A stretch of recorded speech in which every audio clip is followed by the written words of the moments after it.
This week's Torah portion, the Shalach, describes how the Israelites crossed the Red Sea and made their way towards Sinai to receive Torah.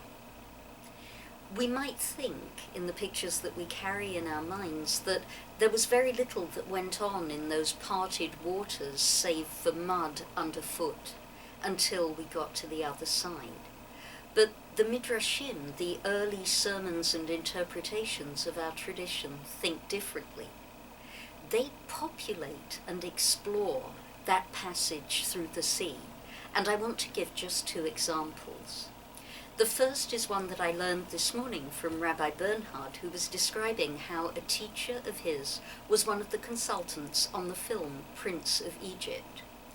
If you watch during that scene, you can see that there is a shape in the waters, a shape that looks vaguely like a fish, but in fact it's a dolphin.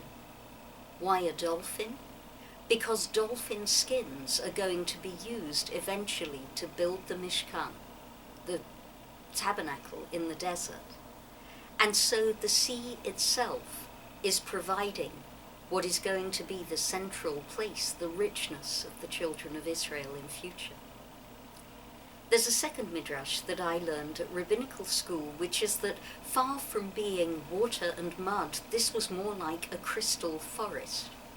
When mothers were walking with their toddlers through the sea and the toddlers became fretful, the mother could stretch out her hand and pick an apple and quiet her child.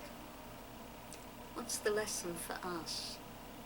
Well, perhaps that if we look down, what we will see is mud. But if, during even our hardest times, we are able to look up, then even though we might not be able to satisfy what we need then and there is still something in the situation, some little flicker, some shadow just outside of the field of our vision that perhaps contains a message of hope for our future. That was your Torah in 2.